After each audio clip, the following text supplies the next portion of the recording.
Plan de lectura día 1, mes décimo. En Isaías 62, desde el versículo 6, vemos que el Señor nos llama a orar, a rogar para que el pueblo de Dios sea vindicado. En este caso está hablando de la Jerusalén terrenal que había caído en desgracia debido al pecado de sus habitantes y caería mucho peor que esto, llegarían a ser exiliados sus habitantes y la ciudad destruida. Y por eso pide que estos mismos habitantes se arrepientan y pidan sin descanso para que Jerusalén sea restablecida. Y Jerusalén recibiría su máxima gloria cuando la visitó el Mesías, cuando vino el tiempo de su visitación, aunque ellos finalmente rechazaron a ese Mesías y lo crucificaron. Pero también aplica esto para el momento en que el pueblo de Dios está en humillación, está siendo perseguido o debido también a su pecado, al pecado de la iglesia visible, ha caído en descrédito. Debemos pedir constantemente que el Señor levante a su pueblo, no para gloria de su pueblo, sino para gloria de Él. Y en este caso el versículo 11 aprovecha esta oportunidad para anunciar que vendrá el Salvador y que su recompensa viene con Él y delante de Él su obra. Y esto después sería citado en Apocalipsis. Es decir, todavía también estamos a la espera de que este momento se cumpla de manera final. Y el Señor entonces llamará a su pueblo, pueblo santo, redimido de Jehová, ciudad deseada. Esta profecía se mezcla también con profecías de juicio, como suele ser en este libro. Vemos tanto el elemento de juicio como el de restauración, y esto también es característico del mensaje de los profetas. Y ahora en el capítulo 63, la primera parte habla del juicio final, habla del lagar, que es donde se pisan eh, el Señor Jesucristo lo pisa con su ira y se llena de sangre de sus enemigos. Eso después se ocupa en Apocalipsis 14 para hablar del juicio final a manos de Jesús. Y paralelamente se nos habla entonces de la bondad del Señor hacia su pueblo. Los confirma como su pueblo, como sus escogidos, e incluso habla de que él mismo es angustiado cuando su pueblo es angustiado. Y fijémonos que debemos ver el pueblo de Dios cuando el Señor habla de su pueblo en términos de pacto permanente y de promesas eh, de salvación y de restauración. Se está refiriendo a aquel remanente de su pueblo que es el espiritual. No es todo el pueblo físico de Israel, sino aquel que creía en él y que era fiel a su pacto, que ese siempre ha sido el verdadero pueblo de Dios. Y ya en el nuevo pacto a esos fieles judíos se agregan también los gentiles de todas las naciones. Y vemos también que Isaías, después la segunda parte del capítulo 63 o tercera ya, hace una petición al Señor de misericordia que continúa en el capítulo 64. Esta parte es una oración ejemplar de quebrantamiento, de arrepentimiento. Es una oración que nosotros debemos tener como modelo sobre el clamor al Señor por misericordia. Y vemos que el capítulo 64 es maravilloso su comienzo. Le pide al Señor que rompa los cielos y descienda y, y que cubra con su presencia la tierra y que también restaure a su pueblo. Y acá hay un versículo que luego es ocupado en 1 Corintios 2. El versículo 4 dice: Ni nunca oyeron, ni oídos percibieron, ni ojo ha visto a Dios fuera de ti que hiciese por el que en él espera. Hay cosas que nunca realmente han sido registradas y han sido vistas, son inéditas, de que se puedan comparar con la misericordia que el Señor va a entregar a su pueblo. Pero reconoce, dice acá, si bien todos nosotros, versículo 6, somos como suciedad y todas nuestras justicias como trapo de inmundicia. Es decir, lo máximo que podemos hacer como obras justas ante Dios son trapos de inmundicia, y esa es entonces la noción que debemos tener de nosotros. Y eso nos lleva entonces a nuestra necesidad de que el Señor nos sane y nos restaure y nos salve. Y habla del Señor como nuestro Padre, como el que nos formó.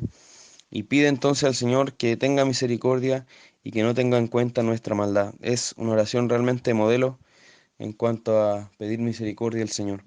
El capítulo 65 ya nos habla del castigo a aquellos que permanecieron rebeldes. Los primeros dos versículos son usados en Romanos 10 para hablar de que el Señor rechazó a ese pueblo físico de Israel que se mantuvo rebelde y abrió la puerta a aquellos que no le buscaban, que eran los gentiles, aquellos que estaban en la oscuridad, abrió la puerta para ellos, pero en cuanto a su pueblo, al Israel nacional, dice, extendí mis manos todo el día a pueblo rebelde, el cual anda por camino no bueno, en pos de sus pensamientos. Eso nos habla entonces del rechazo del Israel nacional que vendría después de que ellos se rebelaron contra su Mesías y de la apertura de la salvación a los gentiles. Y vemos entonces que se declara un juicio hacia aquellos que han desechado su palabra, pero a sus escogidos, por ejemplo, en versículo 9, dice que heredarán la tierra y sus siervos habitarán allí. Y veamos que es característico en Isaías la rebelión contra el Señor, que se describa como el dejar al Señor, olvidar su santo monte, olvidar su palabra también, olvidar su ley e irse en pos de sus propios caminos, de sus propios pensamientos. Para aquellos que desechan al Señor, hay juicio, hay ruina, hay muerte, pero para aquellos que reciben esa palabra y claman por misericordia, hay restauración. Y luego se anuncia desde el versículo 17 los cielos nuevos y tierra nueva, la nueva creación, que después se desarrollaría con más detalle en Apocalipsis 21 y 22, pero es maravilloso que desde tan antiguo se tenga esta esperanza ya anunciada a través del profeta. Y vemos que ya se habla que el Señor se va a alegrar en su pueblo, va a renovar toda la tierra, va a sacar el pecado de ella, ya no habrá más pecado, ni inmundicia, ni muerte, y el Señor se va a alegrar con su pueblo. Y nunca más ya va a haber lloro ni clamor, dice, no va a haber más muerte.